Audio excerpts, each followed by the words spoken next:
जिसे आत्मज्ञान हो जाता है उसे शरीर नहीं दिखते, केवल परमात्मा ही दिखते हैं। कहाँ दिखता है तुझे तेरा परमात्मा? प्रत्येक वस्तु में। मूर्ख, तू बहुत उद्दंड हो गया है। तूने मेरी अनंत शक्ति को चुनौती दी है। मैं अभी तुझे यमपुरी पहुंचाता हूं। अब मैं तेरा काल बनकर तुझे धूल में मिलाता हूं। तू किसके बलबूते पर इतना घमंड कर रहा है? उसके बलबूते पर जो सबका बल है।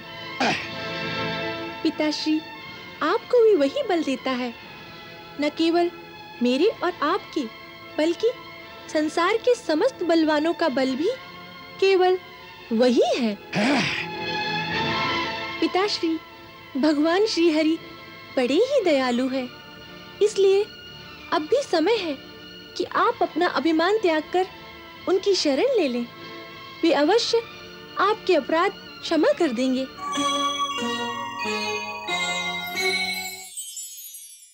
इतनी छोटी सी आयु में इतनी लंबी जिह्वा! अरे अभी तक तो तुम मेरा खाना जितना ऊंचा भी नहीं हुआ और मुझे शिक्षा देने लगा। आप जिसे मेरी छोटी सी आयु कहते हैं वो मेरी नहीं, मेरे इस शरीर की आयु है।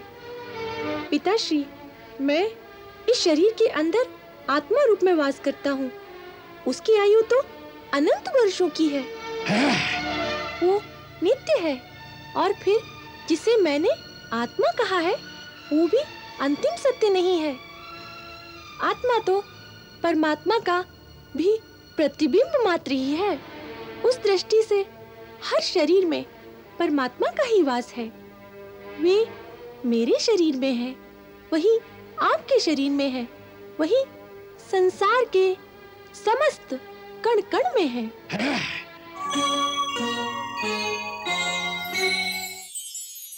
जिसे आत्मज्ञान हो जाता है उसे शरीर नहीं दिखते, केवल परमात्मा ही दिखते हैं। कहाँ दिखता है तुझे तेरा परमात्मा?